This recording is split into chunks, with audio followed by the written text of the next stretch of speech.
Hi, Facebook. So it's me, the one and only. I'm going to respond to you guys collectively on the many Facebook pages that I had.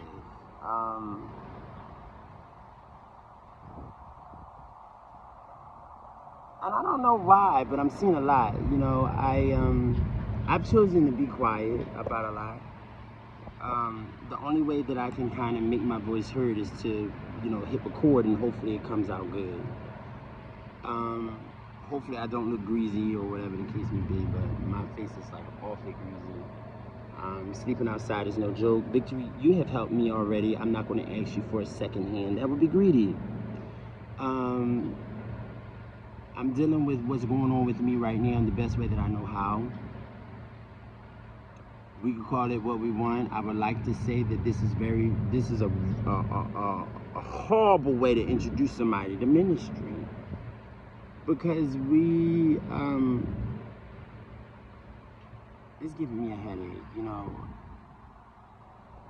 I just really thought that I could have my cake and eat it too. But I hate saying that. I hate saying have my cake and eat it too. No, I just want to do what I want, and nobody's supposed to know. That's where I got in trouble. At the end of the day, I was doing something that causes everybody to, what you say? Everybody's interested in what I'm saying, and I don't want them to be. And when I say I don't want them to be, they get an attitude because it wasn't them. Oh, okay, my bad. I didn't know it was a collective effort. I remember saying that this was America Online, and I'll keep saying that to the day that I die. This is America Online. I've met some really nice people, like my friend Nas. He probably doesn't want to talk to me anymore because he thinks I'm crazy. Janice really thinks that I'll leave that alone. Javette says, why don't you get to the shelter? I said, they put me out of the shelter. You want to know why? Because they can blame me for whatever it is that they want, and I'm supposed to just take it. At some point, a 35-year-old man is not supposed to just take it anymore. You're told to be quiet and be still when you're 4 and 5 and 7, and you have to listen. At the end of the day, it's a two-way street. And this two-way street requires some respect. And that goes both ways. But from the security personnel who are supposed to protect you, I'm dealing with that right now. I'm dealing with the security people within the homeless services offices or whatever the case may be. They're horrible. They take their rent-a-cop jobs a little bit too far. And I say rent-a-cops, I hope I offend every last one of them who work for Allied Barton, or not Allied Barton, what some people call Allied Security, Universal Security, whatever security company you work for. You are a universal cop. You do not have a gun, nor do you have a badge.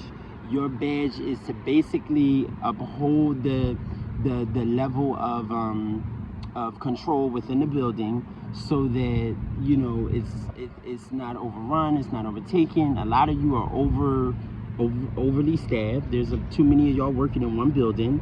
You got to have 10 security guards for homeless placement. Mind you, I think that y'all need to have a little bit more education in regards to dealing with people who are homeless and have drug addictions and mental disorders and things that can hinder them in their development and healing. Security personnel within OHS, like Cherry Street, 1430 Cherry Street, horrible. You guys have over 10 people working the security desk and like 4 people working the desk behind the glass mirror. I've witnessed a lot of us are stressed, a lot of us don't want to be outside, a lot of us have fucked up. Mind you, I'm saying us within the context of being out here and having to deal with y'all. Y'all ain't the easiest to deal with. And I'm saying that because if I go over to 1430 Cherry or 804 North Broad, I'm greeted by 1, 2, 3, 4, about 7 black and yellow security personnel. And then if you go to the other one, you're greeted by about the same, about 7 or 8. Why? Now, this whole thing with knives and all of that, we do sleep outside. Do you expect us to walk around with a rubber ducky? A lot of us, we have to deal with our hearing. Our hearing is not the best because of what we do. Do we have to explain that to you, security personnel, when we walk through the door? No. A lot of y'all are fucking ignorant. And I'm saying that on camera because I can't say that to your face because y'all call the cops and say I have a weapon. If I didn't pull a weapon out on you and you have a metal detector, where's my weapon? That's not an excuse. That's just whoever owns these security people in the Office of Homeless Services, please shut them down. Take them out and put some people with the Bible and the word in them that's not afraid of a homeless man having a bad day. At the end of the day, y'all stop us from moving forward and cause us to go back to what we know because of being let down, because of embarrassment, because of shame, because of neglect or being, what's the word? Not neglect, but being ignored. And it's not a good situation for nobody if you don't give a fuck. It's just really not. And I'm gonna say that on camera and post the shit, and hopefully somebody will listen to my dumb ass. If you don't give a fuck, go the fuck home. Why did you even get the job? I could get the fucking job. I had the job and left. You wanna know why? Because I was doing a little bit too much because of what I was hearing. I said, what's that upstairs? What's that? My cousin said, just sit there. I said, no, I can't just sit here. I gotta be, because I'm dealing with a lot that I have to fix. I shouldn't have to tell none of you motherfuckers. You wanna know why? It's none of your goddamn business. Sorry, Lord, but I mean, come on. I have to talk to a camera and hopefully it's recording and my battery doesn't go dead. Oh, they would love that part. They would love for your battery to go dead because then you're not heard anymore. Well, F you. Who said that you're going to die and not be heard? You're going to be dying and not be heard. All of us are going to die and not be heard. But the fact of the matter is you're going to be heard. Hello?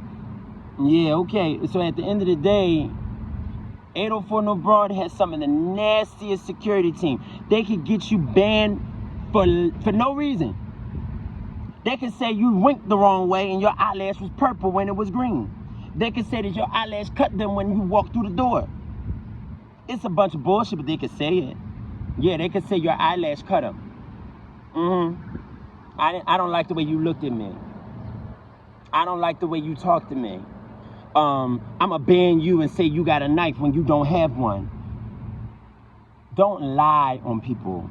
You know what I'm saying? At the end of the day, this is something that we rely on. And because y'all don't like us, y'all lie and get us banned till 2022.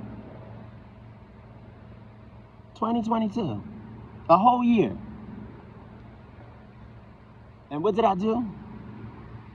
You had a knife or something? A knife.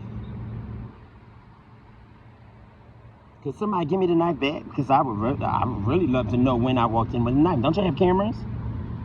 So they're allowed to lie even when going through a metal detector and I was asleep.